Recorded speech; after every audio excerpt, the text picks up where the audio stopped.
పాపం ఆయన మాట ముఖ్యమంత్రి గారు వినకపోతే ఇటు ఆర్టీసీ కార్మికుల ఒత్తిడి అటు పెట్టి ఆఖరి సంఘాలనే బద్దు చేసినటువంటి వీళ్ళు మాట్లాడితే ఎట్లా అధ్యక్ష? అందుకే తప్పకుండా మా ప్రభుత్వానికి ఆర్టీసీ సంక్షేమం, ప్రజల రవాణా సౌకర్యం, ఆ విధంగా కార్మికుల సంక్షేమం మా బాధ్యత.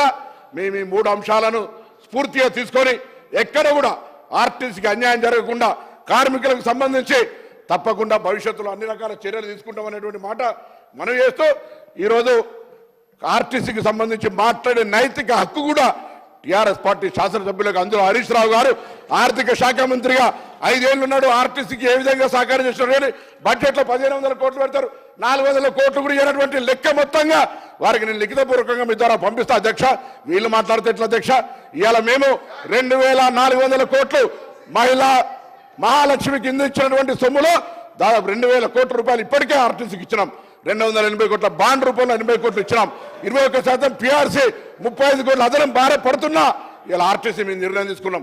భవిష్యత్తులో అన్ని రకాల ఆర్టీసీ సంక్షేమానికి సంబంధించి నిర్ణయాలు తీసుకున్నాం. అధ్యక్షులు ఒకసారి వాళ్ళు అడగండి. ఇవన్నీ మాట్లాడిన వాళ్ళు వాళ్ళ ఆర్మూర్ ఎమ్మెల్యే జీవన్ రెడ్డి గారు, వాళ్ళ ఆనాడు ఉన్నటువంటి ఎంపీ, లేదా ఇంకొక గతంలో ఉన్నటువంటి ఎంపీ, ఇవన్నీ తీసుకున్న ఆస్తులు ఆనాడు మీకేమనిపించలేదు అధ్యక్ష? ఆర్టీసీ సంక్షేమం ఆనాడు ఎనవలేదా? నేను అన్నిటికంటే ఒక ప్రశ్న అడుగుతా ఉన్నాను వీళ్ళను. అసలు ఆర్టీసీ లాంటి సంస్థకు ఇవాళ ఒక రిటైర్డ్ ఈడీని ఎందుకు ఎండి పెట్టినారో చెప్పమని అడుగుతూ తప్పకుండా మరొకసారి ప్రభుత్వం పక్షాన మీ ద్వారా సభందరికి కూడా సమస్త ఆర్టీసీ కార్మికులు చెప్తున్నాం, తప్పకుండా ప్రభుత్వం ఈ అంశం పరిశీలన ఉంది. వాళ్ళు కమిటీ కాక ఒక కమిటీ చేసి జాప్యం చేసి ఉండొచ్చు. మేము దాని మీద చర్చల ప్రక్రియ ఇతరతర కార్యక్రమాలు తీసుకుంటా ఉన్నాం. తప్పకుండా దానికి సంబంధించి ఆర్టీసీ కార్మికులకు ఎక్కడ కూడా ఇబ్బంది లేకుండా ఉండే విధంగా చర్యలు తీసుకుంటామనే మాట సందర్భంగా మనం చేస్తా ఉన్నాం. శ్రీ వేముల ప్రశాంత్ రెడ్డి గారు, వేముల ప్రశాంత్ రెడ్డి గారు సార్ క్వశ్చన్ అడిగిన సార్. అధ్యక్ష ఇప్పుడు నేను ఆయన నాకు మంత్రి గారు నాకు క్వశ్చన్లు వేస్తుండు, మరి ఆన్సర్ చెప్పమంటే చెప్తా.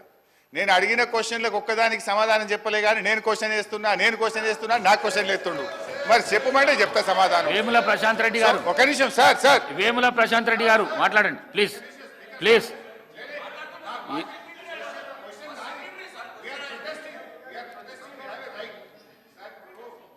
గంగుల కమలాకర్ గారు, శ్రీ గంగుల కమలాకర్ గారు.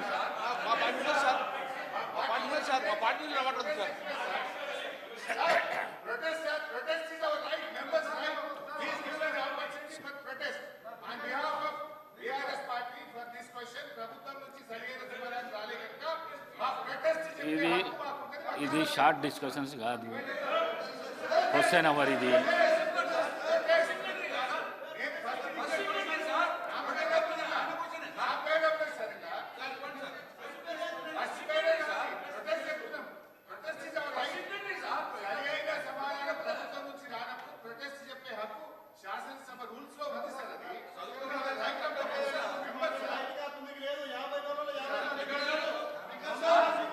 ఎల్ఏ మినిస్టర్ గారు,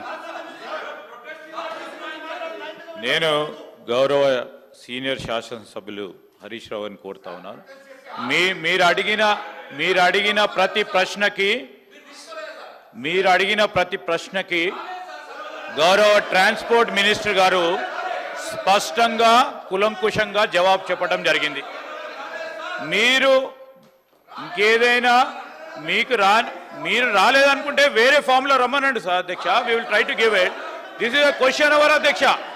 this is a question hour అధ్యక్ష.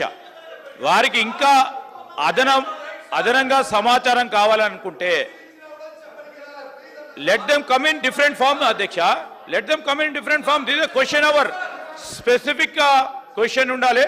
అందుకోసమే ట్రాన్స్పోర్ట్ మినిస్టర్ గారు కూడా స్పెసిఫిక్ గా ఆన్సర్ చెప్పడం జరిగింది.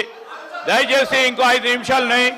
గౌరవ శాసనసభ్యులందరికి ప్రశ్నలు ఉన్నాయి. మంత్రులు కూడా ఇక్కడ కూర్చొని ఉన్నారు. గౌరవ శాసనసభ్యులకు సంబంధించిన క్వశ్చన్స్ కి ఆన్సర్ చేయడానికి అవకాశం ఇవ్వాలని